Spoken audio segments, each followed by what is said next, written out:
Hi, this is Victoria Casey back with Creekview Realty, and today we're talking about home inspections.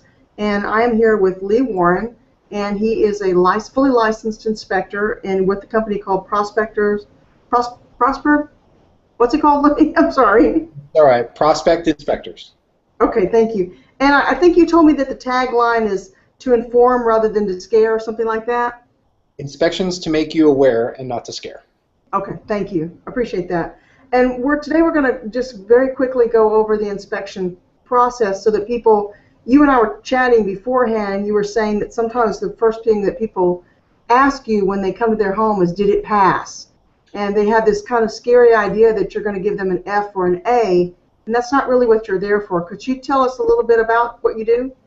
Sure, yeah, a lot of people have a misconception that when you go in for the inspection process that it's a pass or fail type of situation, and it's not. The inspector's job, not just mine, but any inspector for the state, our job is to educate our clients, to let you know exactly what you're buying.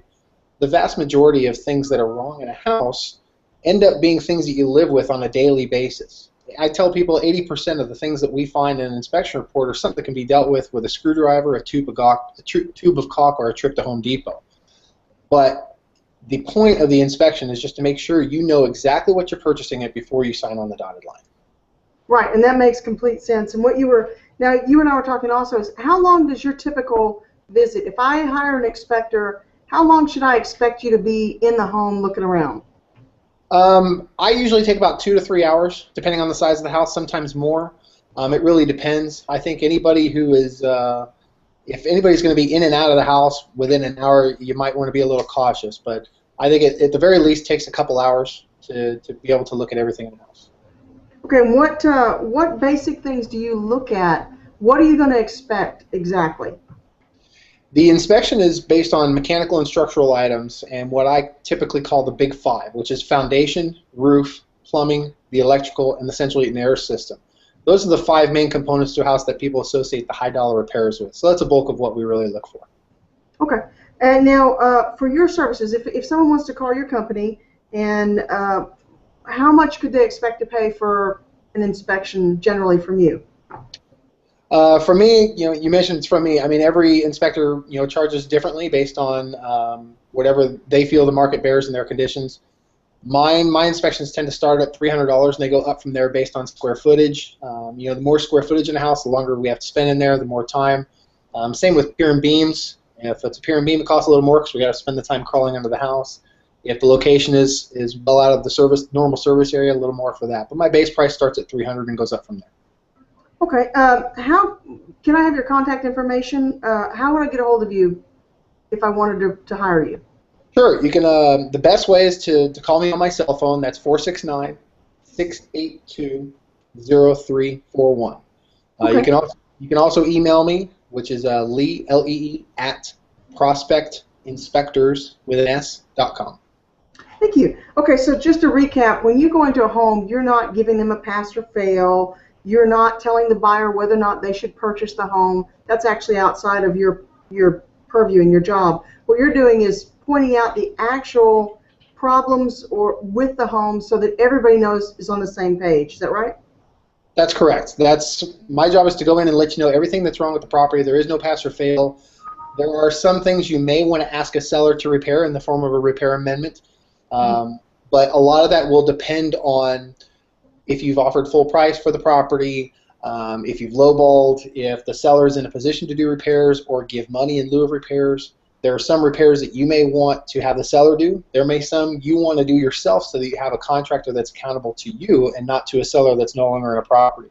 But your agent is usually the best one, your best resource to determine what repairs might be necessary as far as how it relates to what you're going to ask the seller for. Right, and earlier when you and I were talking, you were talking about you're almost like a general practitioner for a house, for a doctor that is just a generalist, and then if there's a problem, you refer them to a specialist, which what you were saying would be the proper repair person. Absolutely. What we do is we go in, we do very basic generalized tests of the individual systems. What I do is I crawl around on the roof, go all through the attic. I look at every tub, toilet, and faucet, every electrical outlet, light switch I can get to. Pull the cover on the electrical panel. I mean, all those different things. We look for the main indications of problems within the system. And if there's enough of those indications, we'll tell the client at that point, hey, you might want to have a licensed HVAC contractor look at this because the AC isn't cooling properly, or there's a gas leak here, or something of that nature. But yeah, we're there to give a general viewpoint and direct you to specific contractors should that be necessary. Right, and even if you yourself are already certified in AC or electrical, you can only use a certain level of knowledge about determining the functionality of this house. Is that correct? There is a minimum standards of practice which is set forth by the state, which is a basic guideline for what all inspectors in the state have to adhere to. Now, if an inspector has also an HVAC license, they still have to adhere to those standards, but they cannot perform any repair or do over-exhaustive diagnostics on a property. Any inspector that actually tries to do a repair, or it says they're a contractor to do a repair on a property that they've inspected, they can't do it for at least a year, otherwise it's a direct violation, they can lose their license. Okay, so that means you're guaranteeing that you're a neutral party and you're just giving an assessment of the home. You're not trying to get work out of it. Absolutely.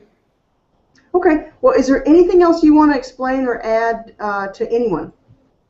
I also sit on the inspector committee for the Texas Real Estate Commission down in Austin. We are the governing body that actually makes all the rules for inspectors. You can go on TREC's website and determine, take a look at the rules, see exactly what all inspectors should be looking for. But if you have any questions on those items, please feel free to email me those, and I can certainly look into them if I don't know the answer, but I can clear up any of those questions too if you just have basic questions about the process. Well, thank you so much. And if a person did have a problem or a complaint, they could also contact that same governing board to say, hey, I have an issue. This inspector was trying to sell me repairs on the house or something like that. Absolutely. You can go directly to TREC, which I always recommend, but some people may not be comfortable with that. So I do have some people that will contact me directly, and I have no problem forwarding that on to the right people down at TREC. So I'm a firm believer in the rules are there for a reason. They really should be followed. And if somebody isn't, then we need to get that taken care of because that just hurts our industry as a whole. All right, well, thank you again. So apparently we can get a hold of you, Mr. Lee Warren, at 469-682-0341, which is your direct cell phone.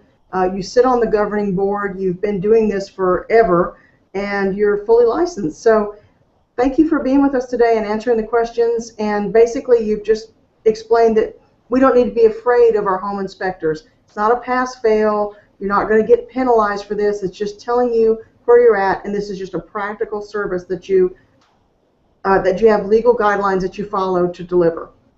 Absolutely. The inspector is the buyer's advocate to make sure that you know exactly what you're purchasing prior to actually signing on the dotted line. There's also a lot of sellers that will get an inspection prior to listing a home, so they'll know what the buyer's inspector is going to find.